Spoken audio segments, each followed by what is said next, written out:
This week's episode is brought to you by the Wizzo Chocolate Company. Enjoy their Wizzo quality assortment. A wonderful variety of chocolates, including Wizzo's Cherry Fondue, or their delectable Anthrax Ripple, or the world-famous Crunchy Frog made with 100% real frog. Wizzo quality assortment. Get yours today. Oh, that might mean that Ooh, maybe. I don't know. I don't know what I'm thinking. Start the show.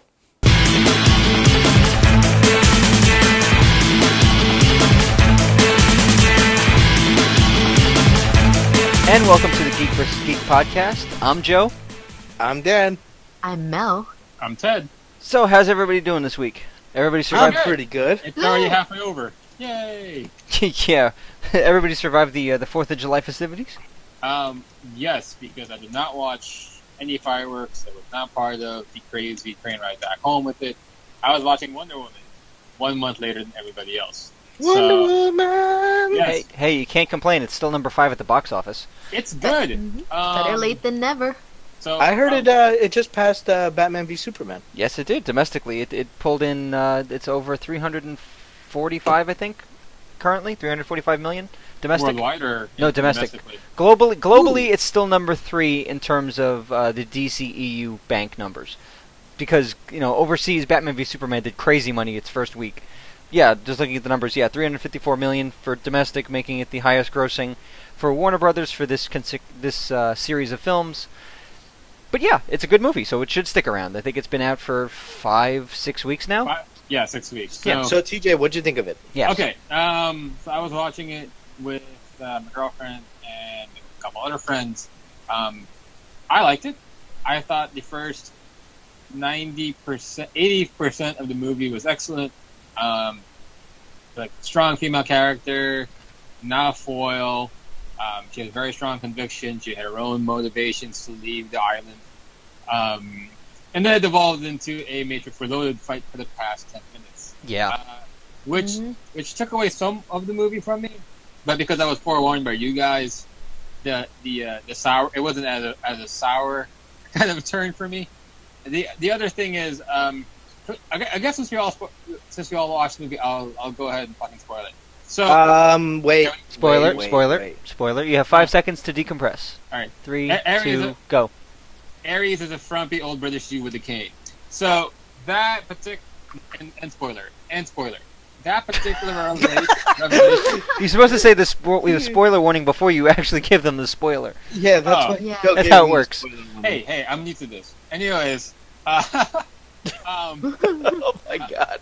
What my assumption is that the people who listen to this podcast have a very cultivated sense of movies and games. Yes. We have no idea who's listening to this yet. Exactly. Anyways, that's my assumption. That's what I'm trying to dream. This is a dream. And and the thing is that somehow I doubt they'll be sipping cognac listening to this. Cavassier. Get it right. In And a fluted glass. We'll be lucky they're wearing pants. I'm not wearing pants. You're never wearing pants. There's nothing wrong with not wearing pants if you're wearing I'm home. a silk robe. It's shorts. That's good to know. I didn't really want to know that, but thank you for sharing this information. Moving on. Would you like them to be bike shorts? Yeah, very okay, tight-fitting kind? You wear your bike shorts. Yeah. What were we talking about? I think we were talking about Ares in the third act of Wonder Woman. Yeah, so Wonder Woman! Wonder Woman! Oh, I broke. they hit a lot of the tropes of that movie pretty well. I like the lasso. I like the fact that they ended to God. The action sequences leading up to Matrix Reloaded fight. I like to call it the gratuitous air battle. Was pretty good. Spoilers. No invisible jet. Yeah. There was no invisible jet. I am But then disappointed. again, this is, World War One. I was saying it would have been made out of wood. To be fair, Invisible biplane? it would have been made out of wood. I'm not sure about an invisible biplane. biplane. It was painted black. Remember that, guys. So it had some camouflage capabilities, I think. Yeah, Chris Pine's character, so the ending message of the movie was a little bit deftone for me. Like, I wish it didn't. There's a scene where Chris Pine's character and Wonder Woman Gal Gadot's character, they're having their final goodbye, and there's a central theme in the movie is encapsulated in that particular sequence. I just wish it didn't go back to it and have a replay where it's all about love. Maybe it's human sacrifice. The sacrifice, humans sacrificing themselves for the greater good, was just enough of a, moral or theme to push her and drive her forward. I didn't need the, oh yeah, I love you. That kind of cheapened the character a bit for me. But beyond that, I have no complaints. My girlfriend thought the action sequences were excellent. Every one of them. So, who knew? But yeah, I would totally give it a big plus. I would totally want to watch it again. I will, if I see it on Netflix, I will totally get it and play it and watch it, and recommend it to everybody. It's a great movie. Yeah. Good. We're glad that you liked it. I'm glad that you guys recommended it to me. I used your guys'. Okay, who has the ice cream truck in front of their house, and why That's are you not me. buying it for the rest of the group? Because I don't know what you guys want. I'm not also sure that it would still be ice cream by the time he got it to us in our respective locations. Look, just because you're in a whole other borough doesn't mean that, I'm not supposed we to can't deliver it to you. It's in not time. like it's going like between here and Pittsburgh. It's like a 5-minute drive. It's not that far. It'll Uh, make it. Wait, 5 More than minutes. 5 minutes. It's a bit more than 5 minutes. Well, if you obey traffic signs and everything else, yeah, it's longer than 5 Well, minutes. they're more So like you want guidelines me- than actual rules. Yes. Guidelines enforced by police officers. Please don't anyone actually follow that Yes, advice. please don't. Please obey all traffic laws. And do not shoot fireworks off in the middle of the street, please. Oh, please don't. That was that was the one thing that was annoying about 4th of July was, okay, I get it, you want to shoot fireworks. I totally get it. I'm fine with it. Except you have to take a couple of things into consideration if you're going to bother. Number one, if it is still light, there is no point in lighting fireworks because you cannot see them in daylight. You are Thank you. wasting your money. Unless it's a big noisemaker. Okay, that's different. But I'm talking about Those like are normal annoying. fireworks that are supposed to be pretty to look at. You can't see anything in daylight. Don't bother. Observation number 2. If you live around somebody with pets, or if you live around a combat veteran, please don't use fireworks, or please refrain from using them, because they'll freak the shit out of both parties, and it's not fair to them, because they can't escape. That's my little rant. That's my I'll get off my soapbox for now. But that yeah, I like 4th of July because this food is really good, and I get to grill. Yes, I ate a hot dog. That was like, so I don't know if you guys have. You ate a hot dog. Yeah, one hot dog. You only have A 70, singular hot 75. dog. I think it's 75 more to go to tie the record for this year. Yes, exactly. Well, Kobe. to Sorry, Mel. somebody's house and had more than just a hot dog. He could have had hamburgers and sausages and other Look, things. And And potentially sausage steak. patties. And steak. So you're Oh, saying yeah, that- that's right. We had- sausages. We did have 2 steaks. Oh, That's right, we had 2 steaks. Well, man. I'll say that right now. So yesterday, 4th of July was to celebrate. Was watching Wonder Woman at Alamo Draft House, where I could order a beer, which I did, and eat hot dogs with fries, which I did, and How very patriotic. Eating It was German highly eating patriotic. German Yeah, food on the America's you could holiday. Maybe lead with the fact that you went to the Alamo Draft House. Like that I feel like was important. How'd you like it? Alamo Draft House is excellent. I like the entire idea that you, so you can order food. You can order food and eat the food right there. There's an actual kitchen in the back, and so you're not just eating popcorn. and Forget stuff that. Did like you go to the bar? Yeah, I went to the bar downstairs. I went to House of Wax. I've been there several times. So for those of you who don't know, the Alamo Draft House in Brooklyn, downstairs there's a bar called House of Wax, and that is a very 1990s, not 1990s, 1890s to early early 20th century. early I'm 20s. confused because I heard We're time jumping. 1990s. There's I a know. lot of decades there and centuries. There are many I years didn't- that fall in there. Between 1800 and 1900 and 2000, there's a lot of years that fall in between. Is Yeah, this so Back it's- to the Future? Pretty much. Yes. Yes. but Oh, I it's got- wanted that Back to the Future trailer to be real, by the way. Oh, Who I didn't did see it? that back. I did not I see that. don't remember who did it, but it looked like it it was a had. fan one. But it was fan. It was good. It was very good. Mm, Did you guys It was not see that, fun. No, I did not see that. So I'm behind the times there. Joe? I remember seeing it and knowing immediately that it was a fan trailer because my nose is buried in the damn trade, so I know what's going on and what's not. So, It's like it would have been very unlikely for them to produce that movie and you not hear about it. yeah, pretty much. I know. I'm still sad about it. but But, speak- I mean, yeah. it's better. It's another one of those series that's better off in our past. Yeah, it's Not one of those. because it wouldn't Please, work, you know, but it's just like, one of leave it alone. those. Yeah, it's just one of those franchises. One of those things. It's like, can we just have a list for Hollywood of things? Just don't dare touch. Please don't Dude. remake these. Just leave them the fuck alone because there's So nothing don't wrong touch with them. Ghostbusters. Don't Too touch late. Ghostbusters. Too late. Too late. Okay, so that was. That's already been done. So what other movies? Don't remake Casablanca. Don't remake Jaws. Mhm. Don't remake Indiana Jones. Don't remake. Please don't Stop remake adding to Indiana Jones. Yeah, that's please, the- yeah. Not everything needs an infinite sequel.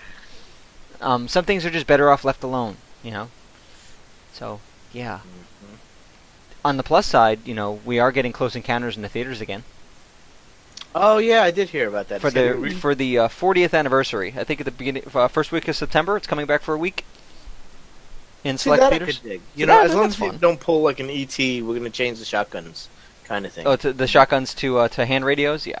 Yeah, that's just dumb. Well, he 'Cause fixed it. He it's- put it back at least, so at least he was smart enough to go, yeah, that was kind of dumb. I'm gonna fix that. Well, because it was such a minor, unnecessary change. You know. Well, I kind of got the reasoning why. It's kind of like it was a kids movie, and so it's he wanted to take away the threatening nature of the officers and the police, but at They the same were just time, there to stop. yeah, they're just there to stop them, not to hurt the kids. But it was one of those. But nobody's pointing a gun at the kids, so what the hell does it matter whether they're holding shotguns or radios? So ultimately, it was an unnecessary change. Yeah. Yeah. So, I mean, I wish his buddy George would take more of a hint from that, but that's not going to happen. That's not going to happen. Oh, let's not go bashing on Georgie boy. He already stepped out of the game. Yeah. He did his damage and he went on. Besides, He made there mad is this- bank on there that is- damage. well, I mean, there is the speculation that he had to make those changes for us to even get the re-releases. So Yes and no, and then there's the thing that I'm kind of sitting there snubbing my nose at, which is Disney doesn't have to follow that line, and they could fix everything. I mean, I've heard the rumors that he used the original negatives to make those changes, which, if that's true, it's shame on him, considering he's a film conservationist. But if not, then it's given that, I doubt that rumor is true. I doubt that But too. I did hear something. I wish I could remember who said it, but it was either Kathleen Kennedy or an exec from Disney. But they said that it's very unlikely for them to get the rights to the theatrical releases from 20th Century Fox. Yeah, because they'd As have a to result- renegotiate that, and that's going to be major money. And Yeah, and neither, as a neither result, side's they- going to want to deal with it. Yeah, From what I understood from that, there is no interest in getting back those rights. which is so Which means- stupid, because that's money on the table. Yeah, but it's too much going the other way. It's sort of I know it's sort of I know. like the same situation we have right now with Marvel. They gave so many away to other studios. Yeah, I know. The reason we have the situation we have now with Spider-Man and X-Men is because they're basically being held ransom by Fox and Sony. Yeah. So, On the plus Yeah. side, we got clarification from Sony this week that the Spidey stuff that they're going to do on their own is not going to be part of the MCU. So well, we're- Feige also clarified it too. 'cause Yeah, well, he put his foot He down. came out and he put his foot down. Yeah, you're Yeah. right. but Good for him. that doesn't make it any less confusing for an audience. I mean, if you're going to go see, That is pretty. it's Tom Holland and Spider-Man, and any comic book fan who knows even a little bit about Spidey's universe is going to go, "Oh, cool! Tom Hardy's in Venom. Wait, why isn't Tom Holland in this? I'm confused." What I don't like is that this 5-picture deal includes cameos. That's what I don't like. That's where I feel like we're Yeah, but missing you know out. what? That's Cameos been of who? that's been Marvel's thing from the get. I mean, the only reason you had Sam Jackson for I think it was 6 or 8 pictures is because you had the cameos. No, and I get that for their in-house people. Like, I don't want a guy to sign an 8-picture contract and not have that include cameos, because doing 8 pictures is one character. That's a lot to ask of somebody. Yeah. But what I mean by that is, like, we burned a lot of that picture deal through just cameos. You know, we have Civil War, we have Infinity War, and then we're gonna have an untitled Avengers movie following Infinity War. Yeah, plus the 2 And Spider-Man standalones. Yep, it's Homecoming, and then whatever the Spider-Man sequel is. Yeah. So that's 5. That's it. That's the terms of that agreement gone. Yeah. You know, And then they'll renegotiate depending on what the position is of the MCU and how Spidey does. I mean, already they're forecasting it's going to open over 100 mil. I mean, so Sony's sitting pretty going, that's a lot of money coming in our way. And what Sony does after that, whether they make the right decision and say, okay, well, this worked out because you had Kevin Feige kind of running point on it, and they didn't have a lot of interference from Sony, supposedly, so that's good. So if that... So you might know this. What's the biggest opening for a superhero movie? Weekend total take. Biggest opening for a superhero movie? I have to look up. I have to look that up. Because I know 100 mil is a lot, but in this age of like mega blockbusters, it feels small. Well, So a lot of that's for, also because of how much, like how many movies are built around it. So it's if you open up a movie like Spider-Man, Spider-Man's going to have 2 weeks on its own before the next big movie comes out. So it's got padding. What the question is? What again? Biggest. Biggest superhero box office opening weekend. And are you comparing Marvel or are you comparing DC? 'Cause Everything. They have completely Everything. different No, just everything. Everything. Just opening weekend take. but they So- also have completely different opening values. So what? Okay, so I'm actually I'm checking this right now on Google. The Avengers movie at $207 million. Yes. Okay, that's That's what what I'm was saying. looking Is for. the Avengers opened at 207.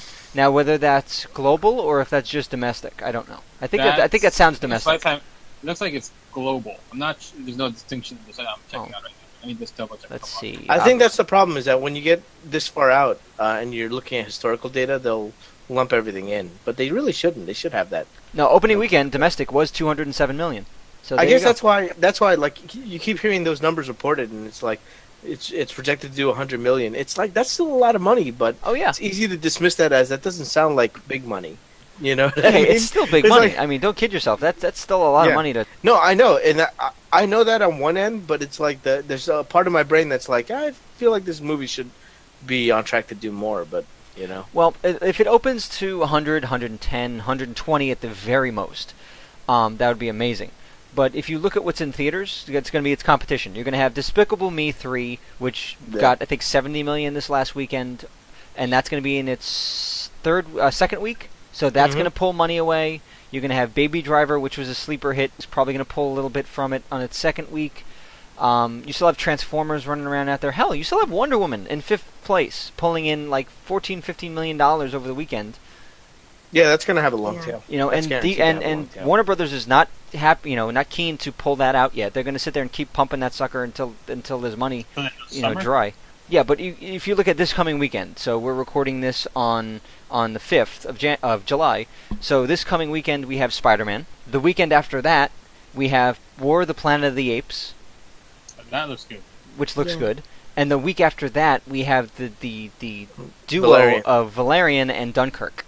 And they're already saying Dunkirk's probably going to make somewhere around 45 to 50 mil that weekend, which is going to be big man. for that one.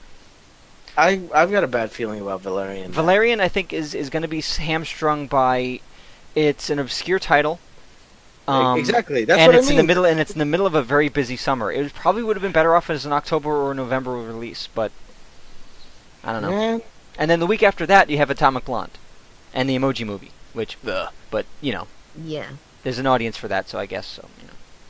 I don't feel like I really like Atomic Blonde, but I don't feel like that's gonna have pull.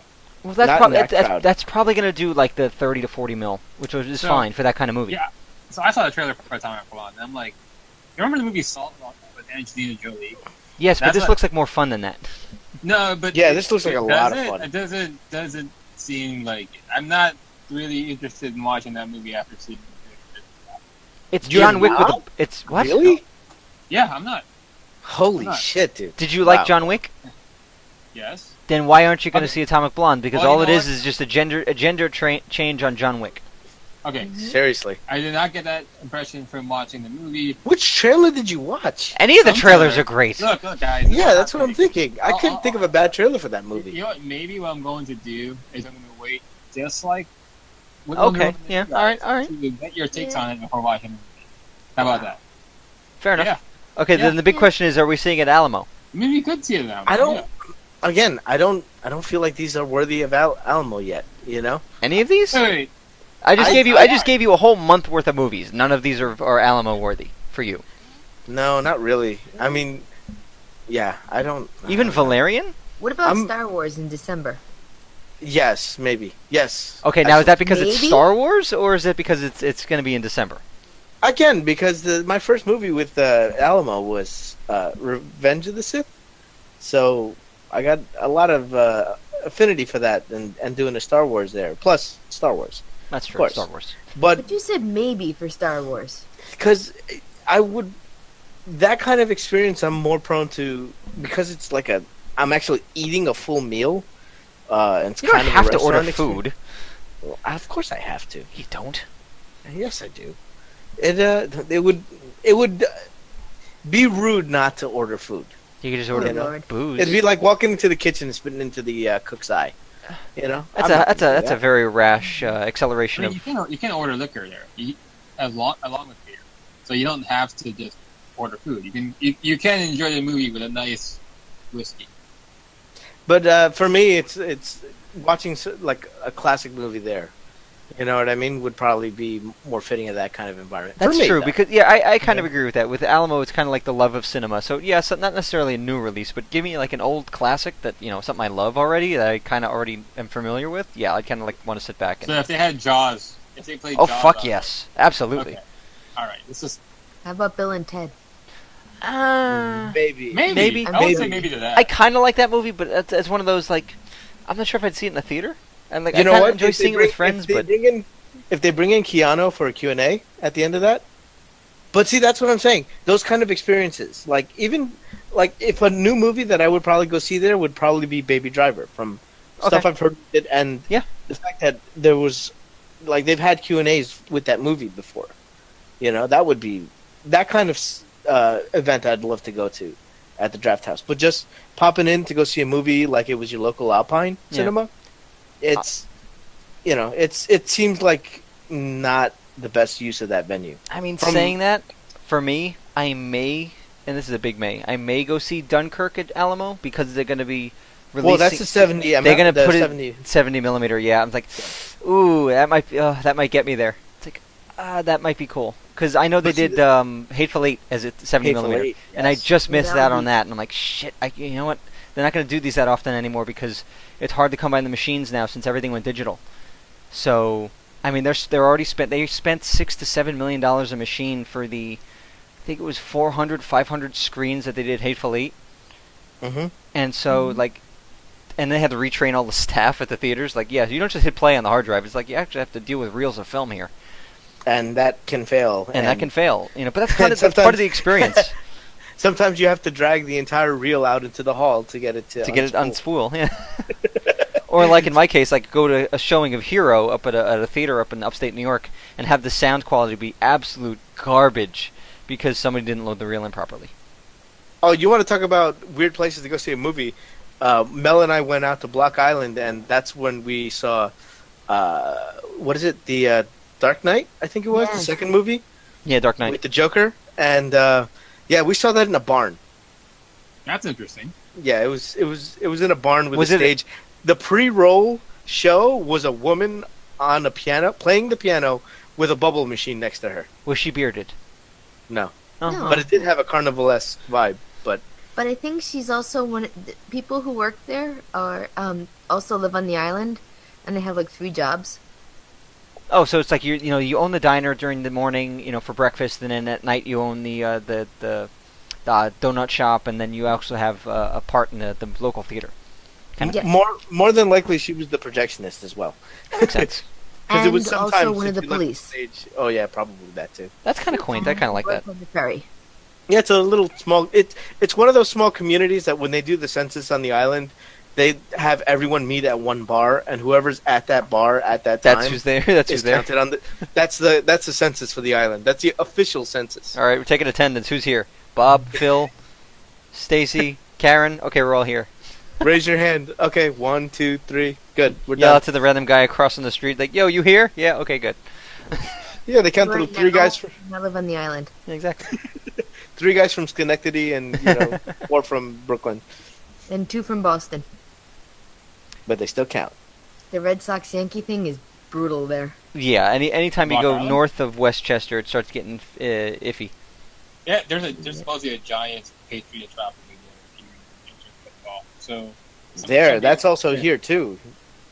Oh yeah, big time. I mean, we have a Mhm. friend from New Hampshire, and that's deep in Patriots territory. So it's like they wear their fandom proud. They'll let you know. Yep. Oh, yeah. Patriots. Did you guys catch the Doctor Who finale this last weekend? No, Yes.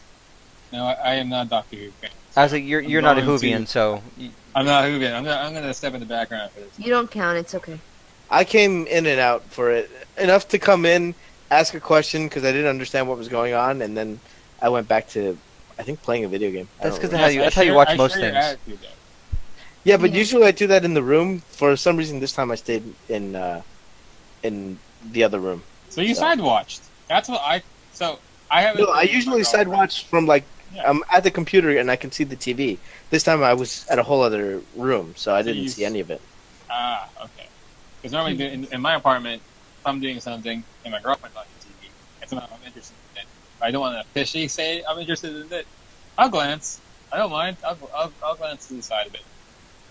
Give it the secret watch. Yeah, side watching. I'm gonna side watch it. You're gonna backseat watch. It'd be like it's like having a side dish. I mean, not really like that, but you know. Wow. Okay, moving on. So Mel, what did you think of the episode? Yeah, let's let them talk. Honest reaction. I'm confused about it. Did you see it, Joe? Yes, I caught up on it not yesterday, the day before, so I'm all caught up. Okay. Are you as confused as I am? About what? Spoilers?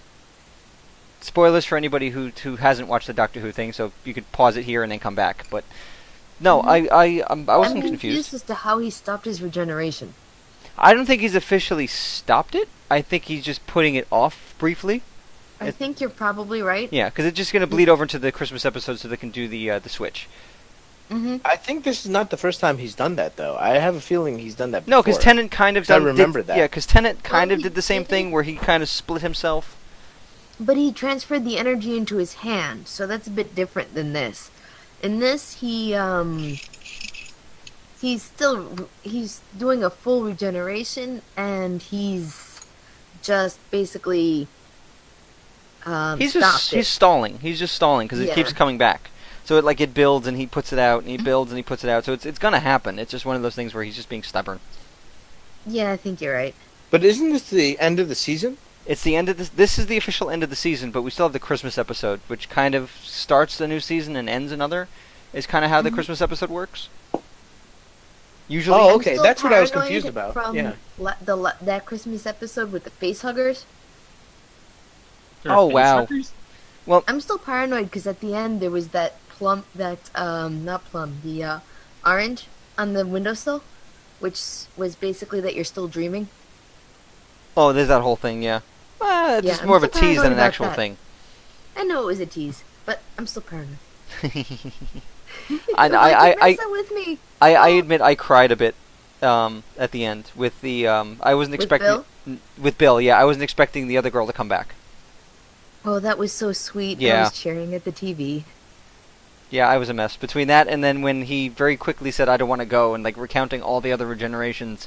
It just for some reason the Tenant one always comes back and it's like no. It was the same thing Tennant said. I don't want to go. Yeah, exactly. Like, I'm not ready. It's like, no. I mean, for all the hand wringing people have of how Moffat writes or how he's run the show for the last I think 12 years, he has probably the more memorable episodes in terms of absolutely. canon. Yeah. Isn't Moffat leaving now? Yes, Yeah, he's he's gone. it's pretty much a cleaning house where it's Capaldi will be leaving after this year, the companion will be leaving, and the showrunner Moffat will be leaving. So what's the direction they're going to? The BBC? We don't know. They have cast somebody.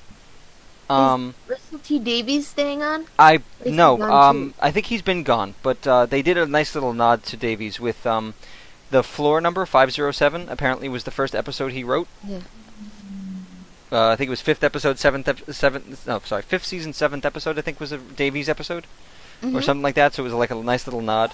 I mean, this whole season's been the whole bunch. It's like a farewell tour to Moffat and basically the last 12 years worth of episodes with nice little nods and callbacks to old Doctor Who, like 60s Doctor Who, and like current season, series run Doctor Who. I tell you what, I really liked that episode with the colony ship, the one that the robots were killing the colonists. Oh, talking about the emoji robots? Yeah, That was weird. it was a weird little gimmick, and then when everything got laid out, it made a lot of sense. a lot of sense. And I really liked the way that they carried that one. No, the one with the house, this season, with the wood. Nah, I don't remember that one. You don't remember Which that one one? was that? With when Bill and her roommates moved into the house Oh yes, the and creaky house. the creaky house. And All All right, man. so we've all watched a fair bit of Who at this point. yes. Who's your doctor? Me. Tenet. It would probably be a quick thing. Would be Tennant. I do like Capaldi. Smith Mhm. had his moments, but I think for me it's the companions and the stories were better during Smith Yeah. than Smith himself. But as a doctor, I'd say Tennant. I really like Capaldi, but I like the companions for Tenet. Although I do like Bill. Yeah, I like Bill a lot. I kind of like Clara here and there, but Rose is a gold standard for a companion, and so is well, then again, I love Jack Harkness. I mean, Oh, having him yeah. around anytime is fun, and I'm kind of sad that they haven't brought him back since, considering how much history there is. It's a shame what they did to Torchwood after all that, but you know. Hey, it was on for 3 seasons plus a season on Showtime, so it kind of got its day. Mm-hmm. You know, it's kind of like, well, I kind of agree with some people saying Doctor Who doesn't need spin-offs, and they don't particularly do well without the Doctor, because that's kind of your main draw. So, like, Class is on now, and I'm not really that interested in that, but then again, that's geared toward, like, tweens and young adults. It got weird. And I really liked the first 2 episodes of Class that I saw. Yeah. So- But after Okay, that, now- I really didn't have a reason to bite the apple again, so I never really watched it after that. So as a non-Whovian, what exactly is Class? So Class is the idea that there is a school, and the school-age children that are now going to Scooby-Doo their way through the same kind of problems that Doctor Who does. Oh, lovely. Except That's- they're going to have a variety of, not really abilities, but they're going to get their own strengths to help fight these things, so when their with powers occasional combine, help from the Doctor as necessary. So when their powers combine, they call them Doctor. yeah, through teamwork and perseverance, yeah, they'll win the day. Yeah. And They it's don't also call not it like, you know, Doctor. saving the world, it's kind of like just saving the town they're in. So it's like it's very Buffy. close to like Buffy. Oh, okay. That I like. Yeah. And I the like school all of and the school itself that they chose is very much in Who canon, as kind of like even from the very first season back in the 60s, it's where they draw their first companions from. So it's got a lot to do with the Doctor Who lore. And they keep going back to Right. that particular school. I do like what they did with like the heart in the beginning, with the prince and the bodyguard for the prince. Like all of that, the groundwork was fantastic. And especially since I'm big into games like Persona that deal with like high school kids coming up and dealing with this kind of supernatural shit. It's like, hey, that's in my wheelhouse. Actually, that's really interesting. But never really gained traction even with me after that. After a while, so and I can't really say why. It just never. I was watching it for a long time. But then they broke one of the premises of the show. Oh, did they let the girl use the gun without a problem? Yeah, they took that thing out of her head. And they Oh. made her pregnant. And then they did this other stuff. And I stopped watching. Pregnant. Yeah, Wow. that's what I said. I'm like, what is happening here? To me, for some reason, you know, female characters suddenly becoming pregnant is just a trope these days. Just to insert conflict. This doesn't really work for me. I Maybe mean, it's 'cause I'm a man. there's a stable of like go-to dramas that they usually insert, and pregnancy is a big one. But it's very like after school specially at this point, you know. Yeah. Hmm. Just, Maybe give us something a little bit more contemporary, like opioid abuse or something like that. I'm not sure. After all, they did let that kid lose his leg. You know what I mean? At least opioid abuse from there would start to make sense. yeah, but I don't think it Oh, has yeah. as much of a problem over in the UK than it is here at the moment. Oh no, absolutely not. But I mean, I'm just That That's kid just has a- a mood disorder or something now. I don't even know.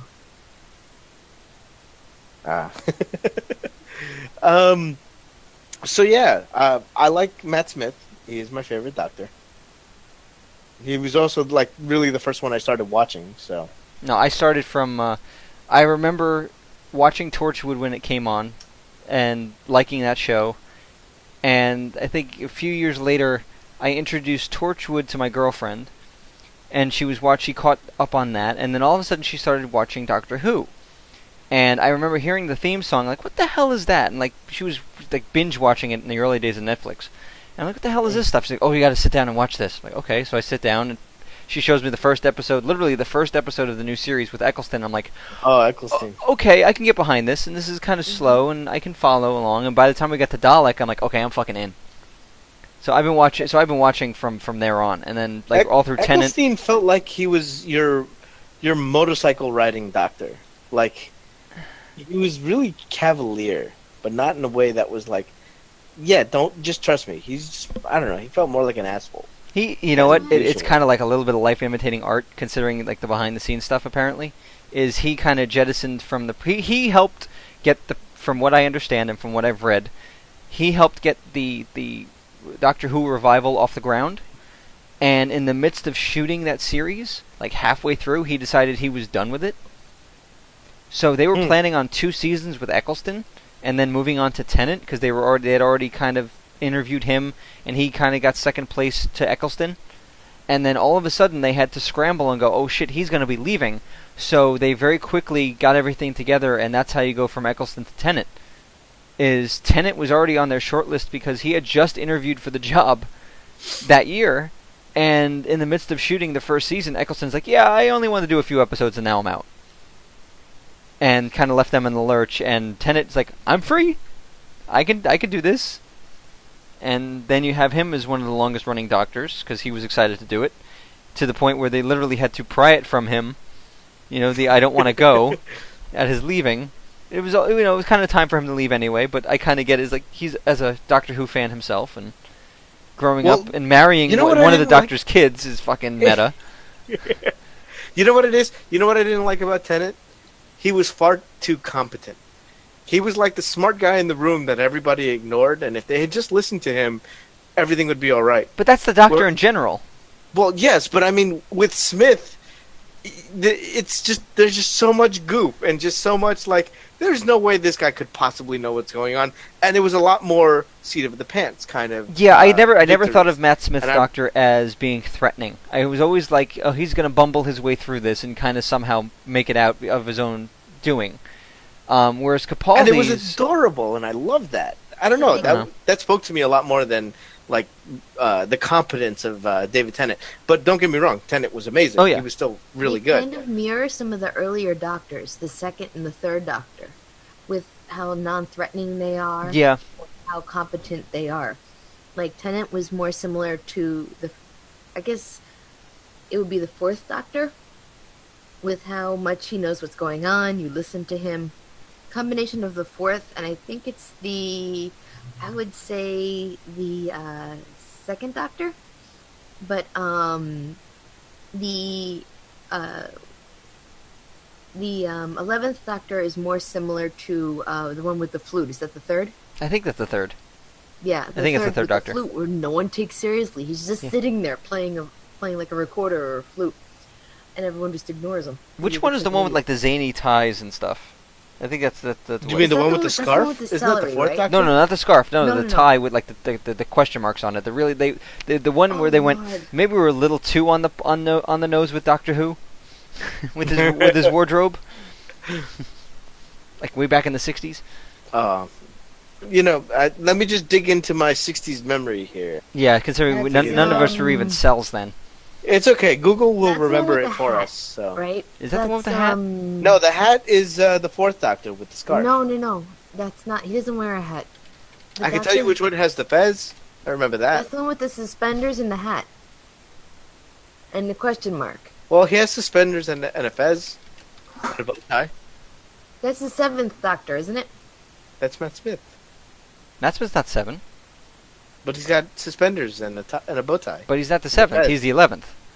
Fezzes are cool. I think it's the 7th Doctor. No, it's the 6th. No, I'm looking at it now. The 6th Doctor is the one with like the question marks on his shirt and whatnot. Oh. No, the 5th Doctor is the one with the suspenders. The second one's with the recorder. The fourth Doctor is the one with the scarf. And sadly, so much of that footage is lost. Is the 8th Doctor? The 8th Doctor is the celery. I don't know, but he was the one who was the shortest lived. His was like the one half season in '96, and then like the 1, 2, 3, 4, 5th Doctor is the one with the celery. Yeah. Okay. Very Celery. Yeah, don't ask. It's just we'll ignore that and move on. So yeah, so it starts off again with the revival in the ninth. No, you don't just get to ignore celery and move Fifth on. Doctor is the one with the celery who played Tristan on. Was that his sonic screwdriver? Was a celery? What the hell's a celery about? They want the kids to eat healthy. Like in his jacket, like a decoration. Yeah. Did he eat it? Maybe. I don't know. Not that I remember.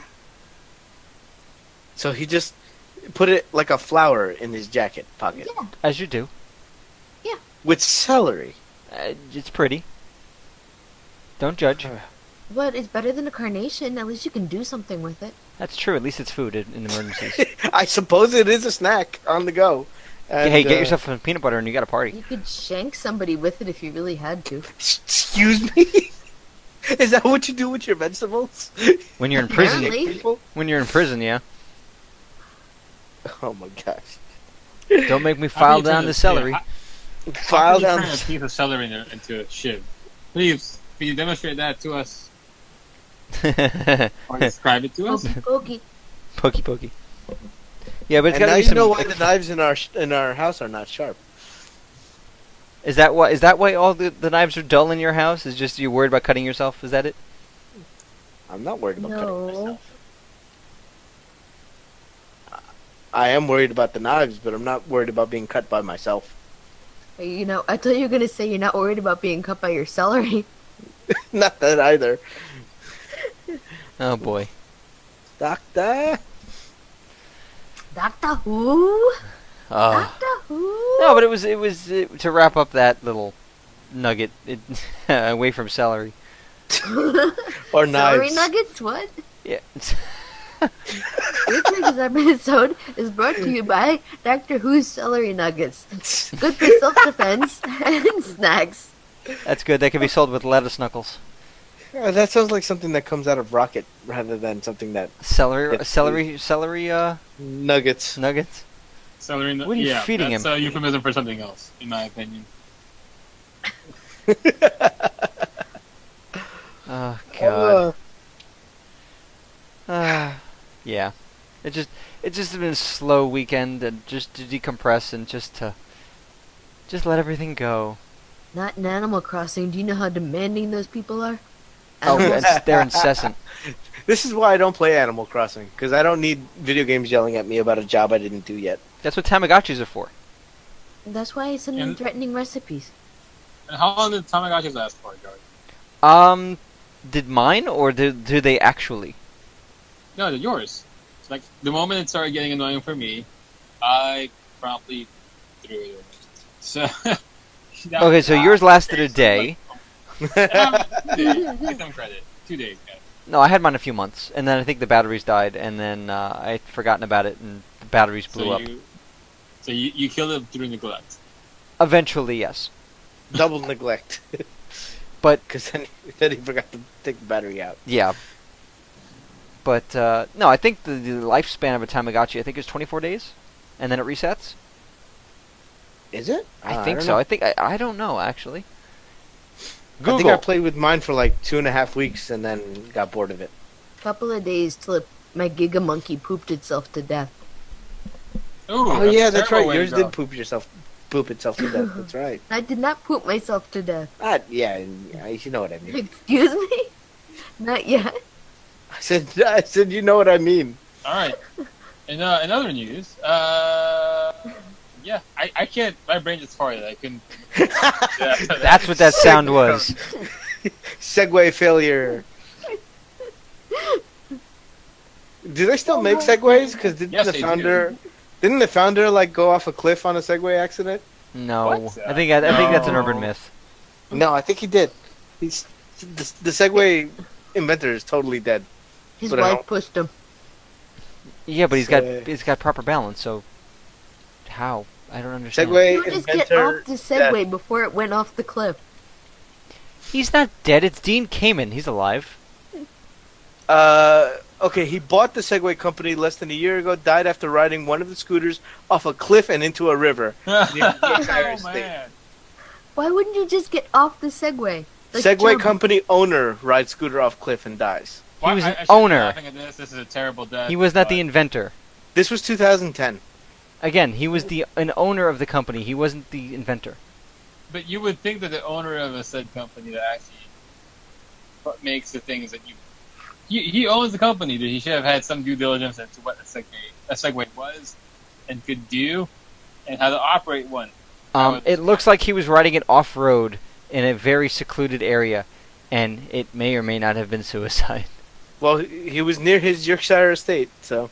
And looking at There the you go. pictures of where it is, it's absolutely beautiful, but it's one of those places like, why would you ride a Segway there at all? It's He was confusing. reversing his Segway and reversed off the cliff. I Yeah, don't but you mean can't. to Yeah, but you laugh can't reverse that fast. Well, This whole thing sounds ah. hinky to me. Beep, at- beep. It was a very slow and Wasn't Pretty slow once you avoidable reached the death. cliff. I'll tell you that. Whee! Gravity took care of the rest. I regret nothing. It's terrible. I'm sorry. Okay, moving on. So yeah, what was Ted Uh, trying to say with that terrible segue pun? no, nothing. I was trying to say something, and then I just completely blanked out. How about we move to video games, guys? Anybody been playing anything this week that they're... No, it's the I wanna holidays. talk about- Why would I play video games during a holiday? It's beautiful outside. So I got SteamWorld Heist on iOS. That's pretty awesome. So if you like a mix of Borderlands plus platformer plus turn-based tactical shooter, Oh, that's the one where like some of them have the ability for you to bank shots. right? yes. There's a whole aspect of banking shots and angles. So it's Pong, pretty good. essentially. Yes. No. I Yeah, wouldn't say that. not... You're doing a great I'm hearing hesitation. It's side-scrolling XCOM, but you can bank your shots. Yes. Try and that. And it has a very like steampunk slash Serenity Firefly like flavor to it, which is really nice. So like It's Wild literally- West kind of. It's literally crash into another ship and then you just try to take it over or steal from it. So it's it's Space cool. Pirates. Yes, Mhm. you are a space pirate. Oh. It's fun. Yeah, it's So- actually really neat. So I have that. What else? What else I'm trying to do? Oh yeah. So I'm trying to figure out which apps I'm trying to make sure avoid 32-bit apocalypse. That's going to hit iOS in the next. What is that? Because I've Okay. heard that thrown around a bit, but I don't. So- What's the I don't term? know too much about it. So What's the the term? current it's called 32-bit apocalypse. So Okay. it only pertains to iOS. So some background. If you've been updating your Apple iPhone, you should have a 32-bit supporting iOS, right?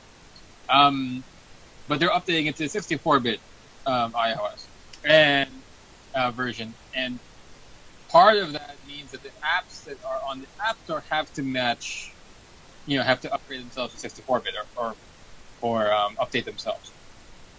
That's probably not going to happen for every single app that you have or you bought, so you will lose backwards compatibility and the ability to play it. You might not. You might have heard of a game like XCOM, for example, or I have a couple other games I'm interested in. Wait, is XCOM not making it through that Nope. storm? Nope. Really? Nope, it's not. The XCOM games are not going through that. God. Potentially, I think Final Fantasy Tactics War of the Lion is also not part of that. So if you were willing to plunk down, like, let's say $10, right, or let's say $20. Final Fantasy War of the Lion came out like what, $20, and Well, wasn't the XCOM game like almost 30? no, XCOM came out like around at the $10 price point, I think. Are you sure? Because I remember it being much more expensive. That's one of the I main reasons I never bought it. don't think it was that expensive, but I can definitely tell For an you it iOS was- for a mobile game? I think that's a bit steep. So you should look at all this. You should look at all Square Enix games, especially when it comes to the Final Fantasy genre. Yeah, Square Enix games are ridiculous on Square Enix, iOS. Yeah, they're. So if you think about it, let's say you drop $20, right? And then when you update your phone, it goes away. You can't even find it on. You can't even find it on the App Store because the App Store is only going to show 64-bit apps. So there's a mad dash by developers in the past few months to try to update themselves. But what's going to happen is that most likely, if you're a smaller developer, you might not have the time to update everything to 64-bit, or B, maybe it was a one-shot app or game or whatever, and you're not going to update it. You either A, don't give a rat's ass, or B, it's like you didn't intend to do that.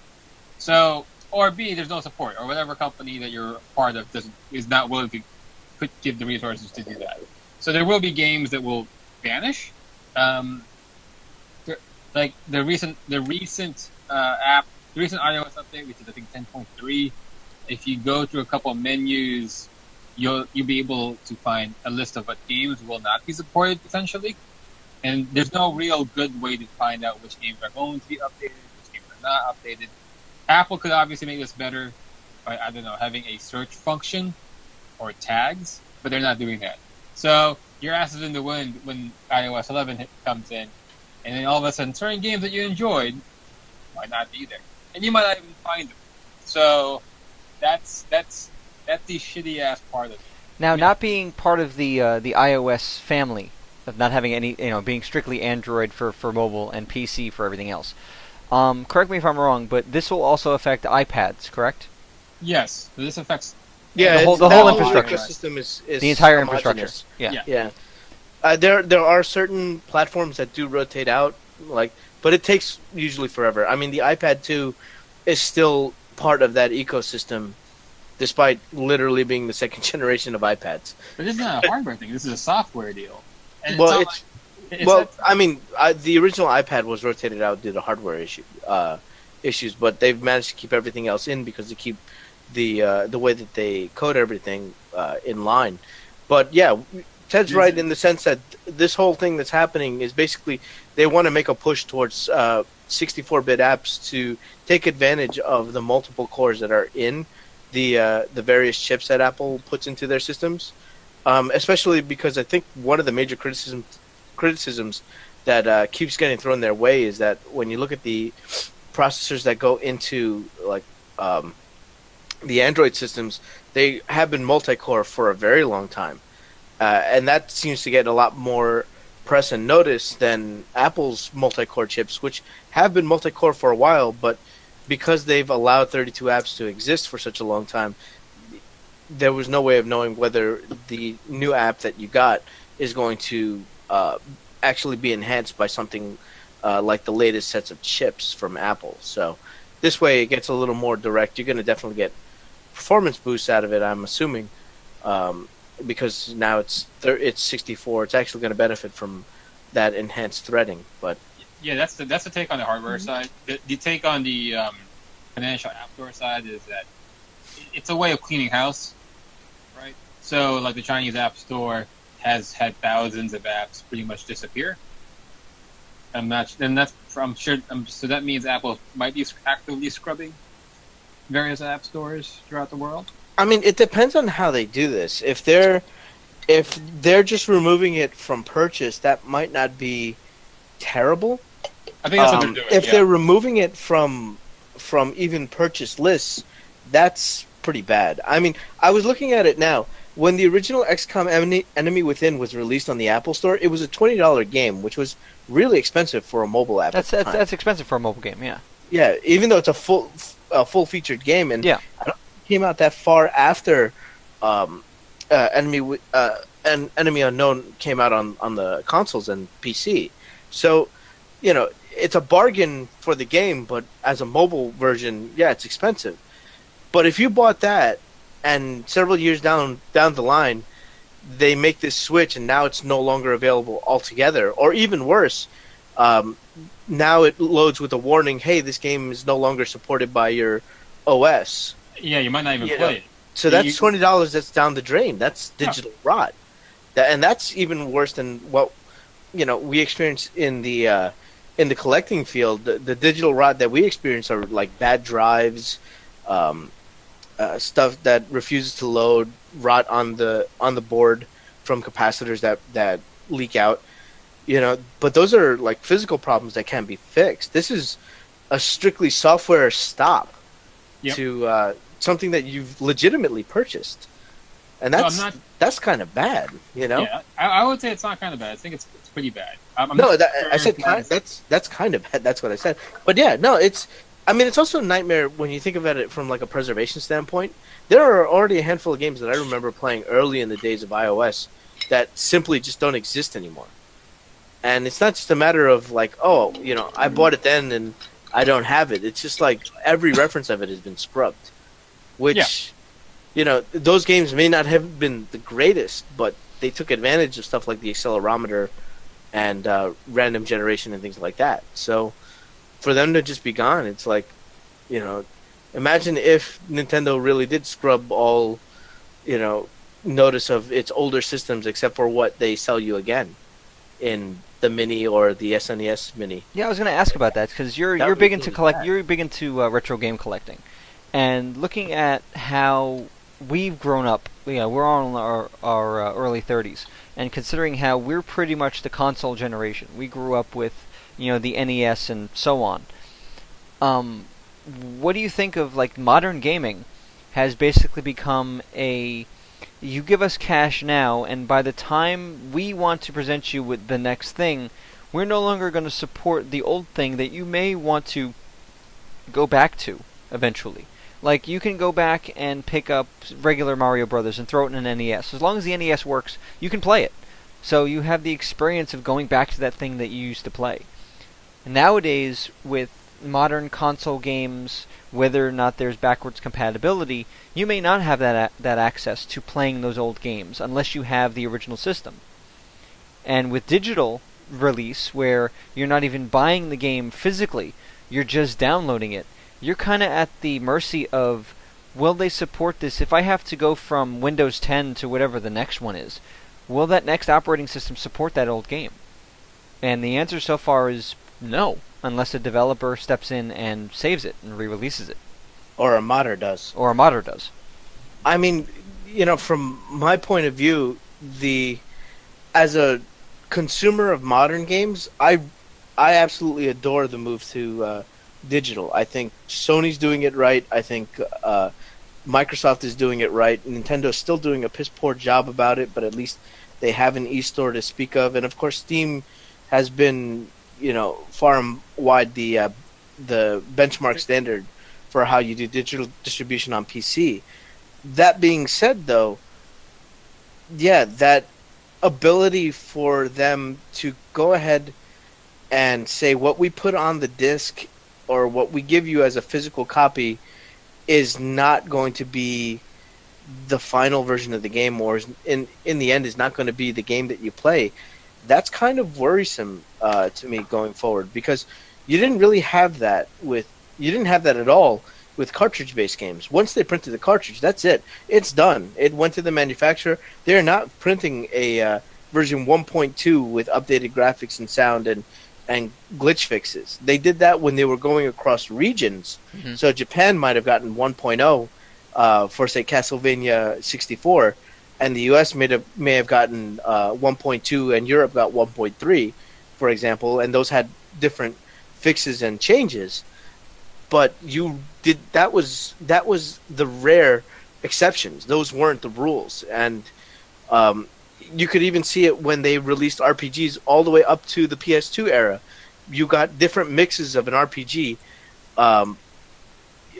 depending on when they were released in what territory. Japan got it first, then they did an international mix that they released outside of Japan, and then re-released that in Japan, which added dungeons, changed game balance. Kingdom Hearts was notable for that. Final Fantasy was notable for that as well.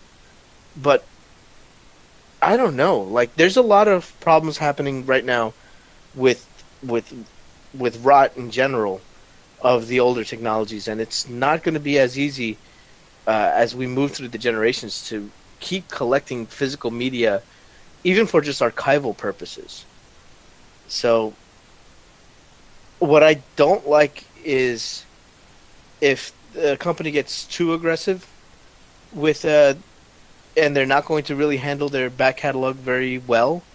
I've heard reports, I don't know how true they are, that Nintendo has actually issued cease and desist to ROM hosting sites to have them pull down certain ROMs in anticipation of the NES Classic Mini and the SNES Classic Mini, which is in their right to do. That's just. Kind of. I mean, it's one of those questions But that you at have the to same ask yourself time- in this age of digital: if you buy a product, do you actually own it, or are you leasing it? And it's looking more and more like you're actually not buying a product; you are leasing it. It used to be that you bought a physical copy of a game that was yours. Nowadays, with digital distribution and everything else, it seems more or less like the company who produced it is in full control of that product and will tell you how to play that thing, how to store that thing, who you can play it with, how you can share it, and you pretty much have very little to do with it other than you better enjoy it, otherwise you're kind of up shit's creek. I guess my main thing here, and I'm sorry for taking such a long time to get to it, is that if the company that's going to pull it from other sources on the internet should be providing a stable medium to get access to these things. Sega has been sort of doing really well, re-releasing a lot of Genesis games onto Steam, of all places, and they're getting really aggressive in putting a lot of their console-only games, like Bayonetta, like Vanquish, onto the Steam store as well, and giving them proper ports. And you got to commend them for that. But at the same time, you look at a company like Nintendo, and they've just handled their back catalog extraordinarily poorly, in not giving people the games that they want. Maybe that's a rights issue, maybe it isn't, but it's certainly not a technical issue because people have been playing these games on their PC for a very long time. And then the other problem is in the way they handle digital rights. The fact that when your Wii went down, which was the main console that I bought a bunch of old games on, if that console went down, there was no way to recover those purchases unless you begged and pleaded for Nintendo to dig through their cauldron of records and finally pull up your records and say, okay, go get a new console and we'll transfer it to the new console now. It's like that's not the way that should be. Because even in that time, we had the 360 and the PS3 going really strong with digital rights. I think that's the thing is really Nintendo. well. Nintendo has been very poor, has a very poor record of staying forward-facing. They dig their heels in and refuse to go along with where the trends go and where the market goes. So, for instance, like you said, like Xbox and PS2, you have Nintendo going, well, we're not going to provide you internet. We're not going to have any sort of internet connectivity whatsoever on our console. To where it got to the point where even in Japan they were clamoring so much that they built a separate modem unit that you could use, but they never exported it to anybody else. And then you fast forward to the Wii. When they launched the Wii, the first thing everybody asked for was, do I have online access? And they said, well, kind of, but maybe, but it's not going to work the way Xbox does or PlayStation does. Yeah, instead you got this like 32-bit, 32 code friend code that you struggle to put on a piece of paper to give to people. And then and then their online presence was just about nil. And so whatever market was there for a fan or somebody to jump in, they immediately got turned off with the I have no online play. Oh, screw this. And now you fast forward to the Switch, and it's kind of like you look back and you go, well, where's this feature? Where's that feature? All you have to do is look over to Microsoft and Sony, and it's like those are staples that have been around for 10 years. And why are they still not here? I mean, you look at like the frame rates and the resolution that they're using, and it's kind of like that's like from 10 years ago, and you're sitting there holding it up as if it's like the big bastion of, hey, look, we finally did it. It's like, yeah, you're a little late to the party. Well, okay, but the thing about Nintendo, right, the thing about Nintendo is that, I mean, what's their play? Like, they can't really, they seeded like AAA console, games pretty much to Microsoft and PlayStation, to Sony, right? They own it. They control that market. Nintendo has some titles, but most of those titles tend to be either rehashes or franchises. Nothing completely new comes out, for any Nintendo system, right? No, because you're guaranteed a Mario game, you're guaranteed a Zelda game, you may or may not be guaranteed a Metroid game of some type or something. And then after that, it's kind of up in the air about what you're getting. You'll get some Capcom ports. Yeah. But the thing is, there's no innovation on that side. They can't compete head on. They can't compete. Like the handheld market has been bitten into by iOS and Android gaming. People go to those, with certain games, I can get as much of as good of experience. Going from a Game Boy to my iOS. Hell, I have Final Fantasy. Well, a lot of that also has to do with you're carrying around your cell phone all the time. You don't have to carry around a separate device to game on. Yeah. So, I mean, what's their play? Their play is essentially like a music. They're like a music industry. They have to hold on to IPs, right? Which is what I think the boxes are for. I like the idea of an NES box, and I like the idea of a mini SNES, but they're essentially content control devices. A way for Nintendo to keep tabs on their IPs, and that's what they're doing on the back. That's what they're doing in hunting down ROM sites. So, at its core, what's Nintendo's biggest asset? It's pretty much their franchise and their IPs, and they milk it.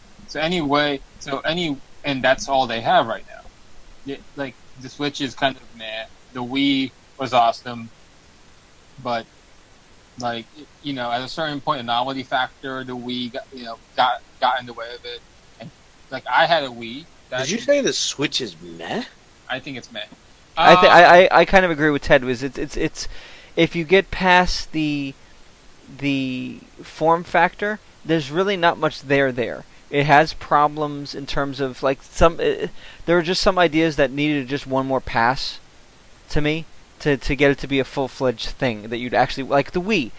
Were you looking at the Wii between the motion controls and how it was initially set up as forcing you to physically play with somebody else? Really cool idea, but the Switch, it kind of falls in the same trap as like the Wii U, which is we're going to give you this really cool interactive screen, but oh, by the way, you can only use it with one person. You can only use one per console. Yeah, so it pretty much they have an interesting idea with hardware. They want to veer off in a different direction because that's what they should be doing, or that's what they have to do. Yeah, they have to innovate in a very interesting way as opposed to try to copy. But the problem with that is it's shallow. Yes. It's relatively shallow. So, you can have maybe. How is it shallow? I'm going to say with the Wii, everybody. No, how is the Switch shallow? Honestly, I can't articulate my opinion as to why that's the case. Well, for me, it goes down to the ergonomics of the controllers. You have one that's set up properly and one that's set up kind of half-assed because it's it has to fit when it's in the single-player mode, and when you go to have it cut away for two people, it's kind of ass backwards and needed another revision to get it right for the ergonomics. How so? Well, when you have the two separate Switch controllers, this was the complaint from launch, which was everybody looking at it going, when you're holding it with the screen in the middle with the two control sticks on both sides, ergonomically it's fine. But the moment you break it into two control pieces, the two little small controllers, to play co-op or to play with somebody else, the left controller works fine because it's set up like a standard control pad, like a standard Nintendo control pad. And when you get to the right person or the second player's stick, it's set up in a very non-ergonomically sound way, and it makes your hands come together in an unnatural fashion, and it's not fun to play for long periods. Just from a basic ergonomic standpoint, it's kind of one of those that it needed one more revision to get it right. I'll put it like this: the Switch, from my perspective, it kind of okay. So the Wii, there's the Wii U, and there's the Switch. And I feel as if great concepts, but I don't know. It's a great concept. It's awesome, but will I play games on it a year from now? Dubious, Whereas, I have a 360, I have an Xbox One. Will I play games on that 1 year from now, 2 years from now, 3 years from now? That's a yes once I get it. Right? I can say yes to that. I can say yes to a PS4. I can say yes to my iOS. I'm kind of locked in with the Ecosphere. But with Nintendo, that's actually not something that's a dubious thing for me. My Wii sat as a brick after month 4 or 5 playing it. Once there's a competing console next to it, I'm going to veer towards a competing console. And Why did the Wii sit like a brick? You didn't find anything to play on it? Yeah, honestly. I mean, I guess with my taste as a gamer, as a console gamer back then, I was buying games that I could see I can get a better experience on playing on the 360. So there might have been certain gimmicks or might have been certain movements on the Wii that would have been interesting, i.e., like Resident Evil games.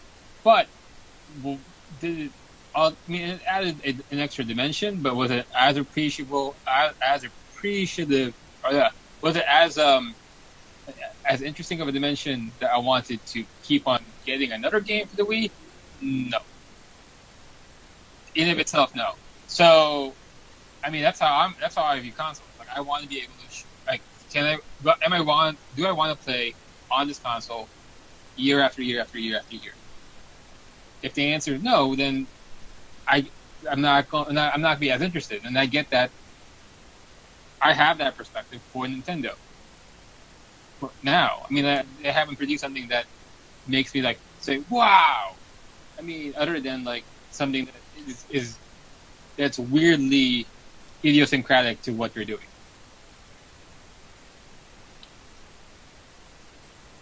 Our rant's over. Sad, and no, it is kind of sad. I love the SNES and I loved the Nintendo, but these newest iterations don't get me excited. I think Ted fell off his soapbox. Yeah, I did fall pretty hard. You can send your hate mail to me, everyone who's listening to this. Send it to Ted. Ted at Geek vs. Geek. At Geek vs. Geek. Yes, you can just leave your comment. Just leave your hateful comments down below where they usually go. And maybe I'll read them. So what I'll end up saying, I guess, is that the Switch, having spent a good chunk of time with it, thanks to a buddy of mine, the Switch is what the Wii U should have been. Mm-hmm. In a lot of ways, it's a very compelling system, providing that home console experience on the go, even more so than what we got with either the Vita or the 3DS, which are both. One is aging hardware, the 3DS, and the Vita being woefully undersupported, despite having everything right. I will admit that the ergonomics of the Joy-Cons suck, but a lot of those concerns do get mitigated once you move to their Pro controllers. And what is remarkable about the way they did that hardware is that there is very little difference from that you can notice when you have it docked versus when you have it in portable form. Oh no, I agree. I completely agree with one. Other than an issue with battery life, which plagues almost every portable that we own, including iOS. I mean, everything from cell phones to tablets to everything has battery issues. We still haven't sussed that out. It's amazing that we can have something full-featured like that runs incredibly well. Because even going back to something that is comparable, I guess, to the way the Switch is built, you would have to go to something like the iPad Mini for screen size. There are a lot of modern titles that get put on there that are rather wanting, not just in control scheme, but in what they're able to deliver. And in just the implementation of Breath of the Wild, you have a very compelling, 100-hour plus experience in a portable form factor that actually looks remarkably well.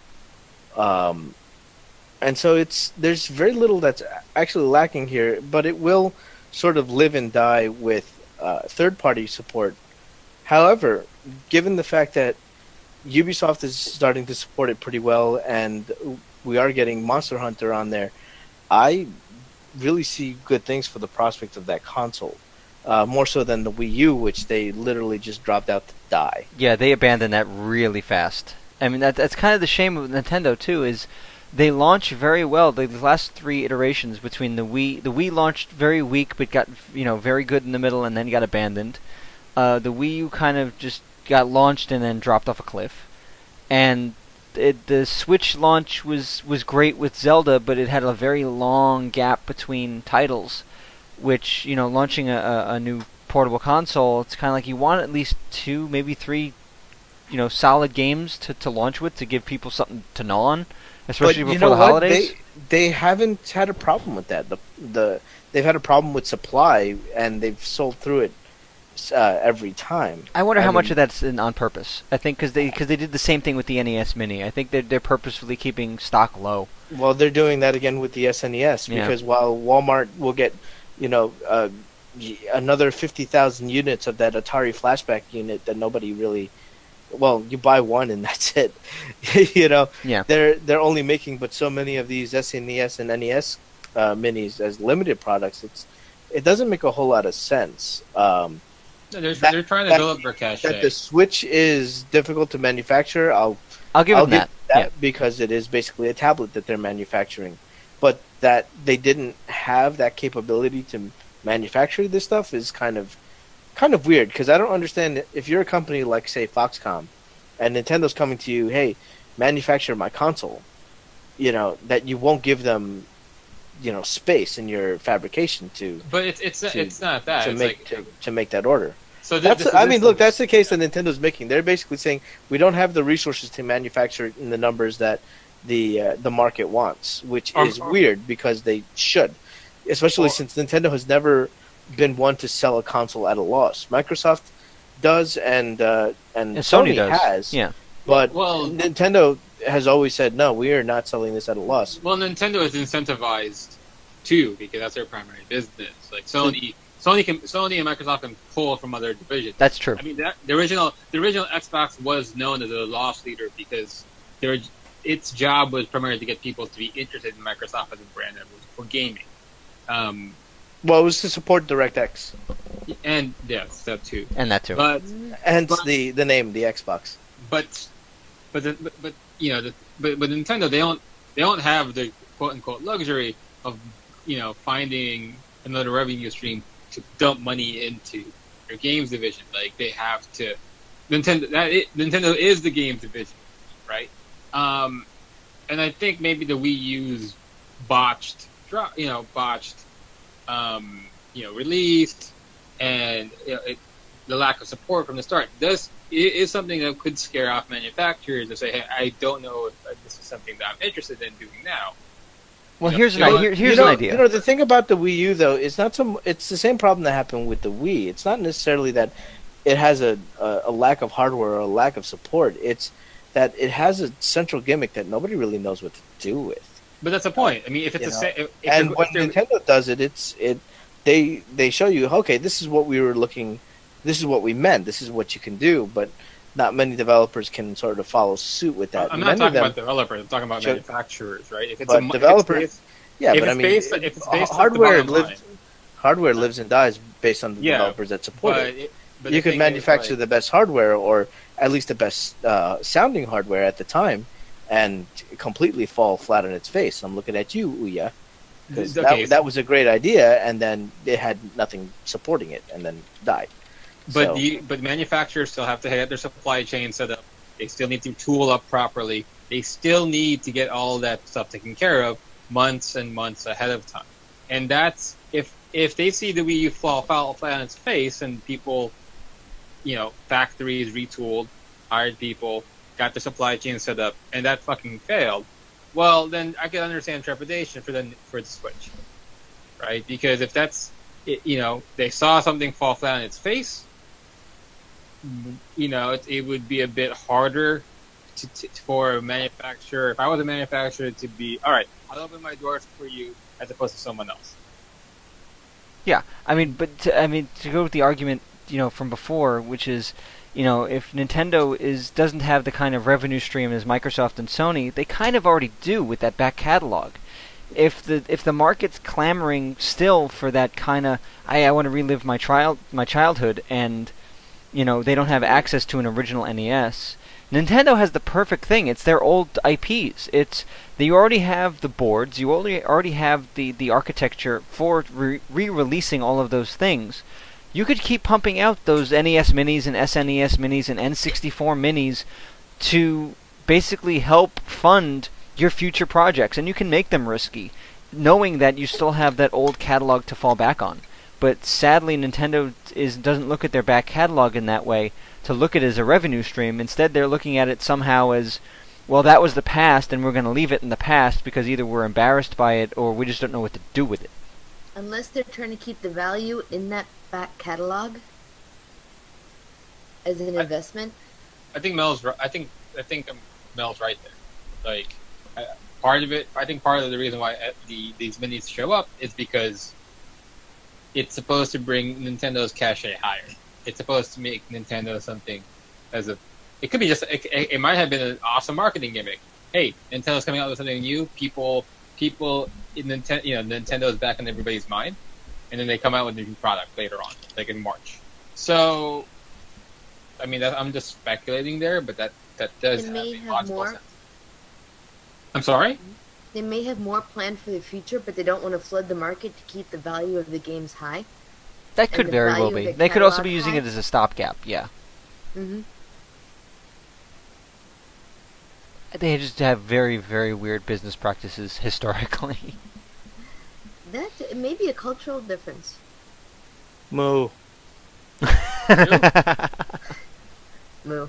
Moo. Ew. And I think on that note, I think that's pretty much a good place to end it, I think.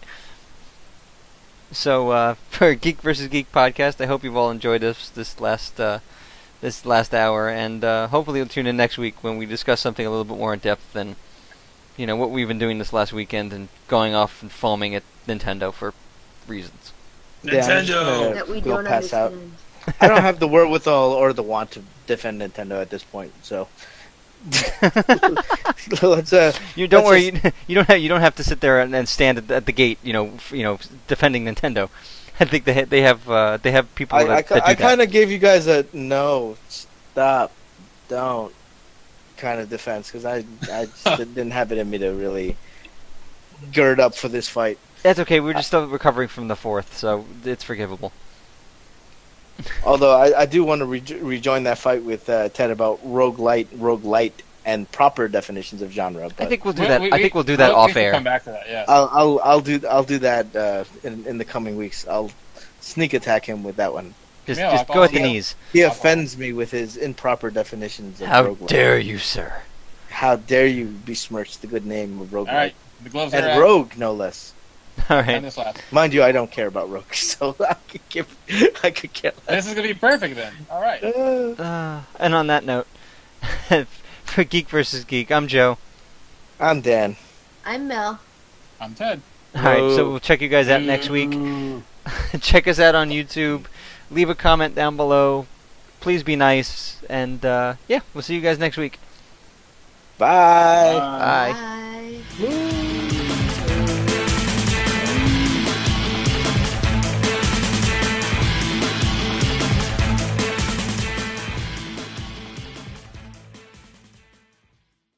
I like the Switch. I didn't want to like it. You can like it. I'm not shitting on it. I'm like, I know it's got problems, you but you guys totally shot on it. Like, it is behind the times. It's like you do realize that the podcast is called Geek versus Geek, right? We don't have to agree, and conflict is okay. But again, I wasn't kidding. I don't have the mental wherewithal. It's 40 minutes into No, church. to sit up and put up a sorry, but A vigorous defense of I could just see him like sitting there on the battlefield going meh.